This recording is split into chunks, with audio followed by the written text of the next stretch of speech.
स्वामी जगाची माऊली, स्वामी कृपेची साहुली, ऐसी निरंतर माया मी कुठे न पाहिली.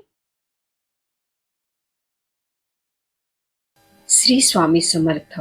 सर्व मित्रमैत्रिणींचे आपल्या श्री दत्त अनुभूती परिवारामध्ये सहर्ष स्वागत आहे. स्वामींची कृपा तुमच्यावर निरंतर राहू दे. आज आपण स्वामी भक्त श्री गोपाळबुवा केळकर लिखित बखरीतील बखर क्रमांक 100 ऐकणार आहोत. पण त्यापूर्वी तुम्हाला एक विनंती करते की आपल्या श्री दत्त अनुभूती या चॅनलला सबस्क्राईब जरूर करा. शेअर, लाईक, कमेंट्स करायला विसरू नका. आणि तुमच्याकडेही दैवी अनुभव असतील तर ते डिस्क्रिप्शन बॉक्समध्ये दिलेल्या नंबरवरती व्हॉट्सअप करा. आपण ते हजारो भक्तांपर्यंत पोहोचू. भक्तीचा प्रसार करूया आणि आनंद पसरूया. श्री स्वामी समर्थ. बखर क्रमांक 100. रावजी पाटील.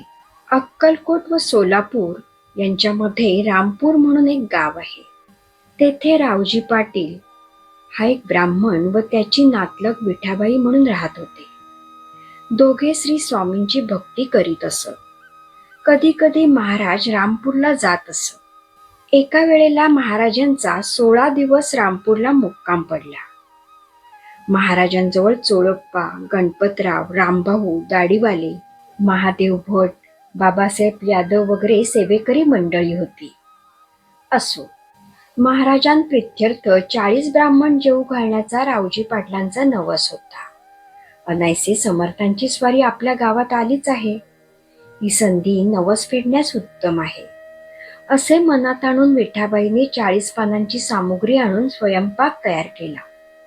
स्वामी महाराज रामपुरास आले आहेत ही बातमी सोलापूर व इतर गावी जाऊन हजारो लोक दर्शनाला आले. मंडळींची गर्दी फारच झाली.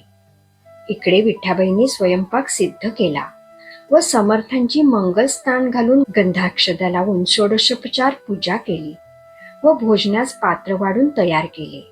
लीला विग्रही स्वामी समर्थ भोजनाला उठेनात. याप्रमाणे बराच वेळ गेला. मंडळींची गर्दी जास्त होऊ लागली. सर्वांना भोजन घालावे म्हणून रावजी पाटील यांना श्री समर्थांनी आज्ञा केली. त्यांनी आज्ञा शिरसावंद केली. पण मनात त्याला मोठी चिंता पडली की 40 माणसांच्या स्वयंपाकात इतके लोक कसे जेवतील.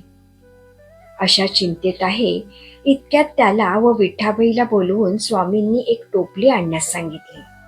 टोपलीत पोळ्या, भात वगैरे सर्व पदार्थ भरण्यास सांगितले व देवाऱ्यातील देवी, खंडोबा, शाळीग्राम वगैरे त्या अन्नावर ठेवून त्यावर आणखी पोळ्या रचल्या.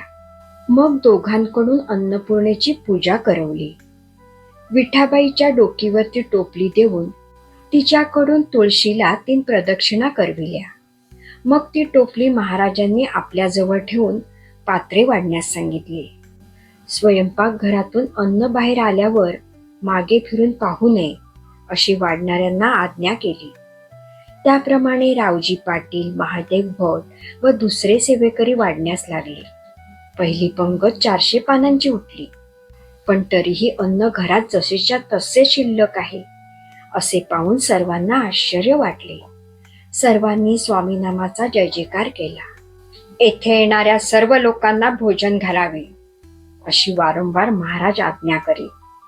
यात्रेकरूही श्रींचा प्रसाद घेतल्यापासून कशाला जाते.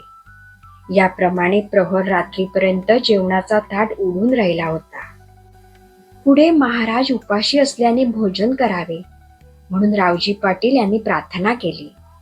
तेव्हा महाराज म्हणाले, आमचे बाप आजे अद्याप आले नाही. ते आल्यावर मग भोजन करू.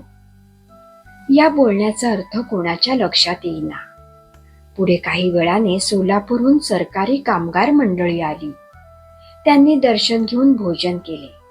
त्या दिवशी रात्री 11 वाजता दयागण सद्गुरूंनी भोजन केले. शिल्लक राहिलेले अन्न रावजीकडून इतर लोकांना वाटून दिले. टोपलीत शिल्लक राहिलेले अन्न दुसऱ्या दिवशी प्रसाद समजून सर्व सेवेकरी यांनी ग्रहण केले. असो, 40 पानाच्या सामुग्रीत 4000 पानं जेवले अशी श्री गुरु समर्थांची अगाध लीला होती. येथे बखर क्रमांक 100 समाप्त होते. श्री स्वामी समर्थ.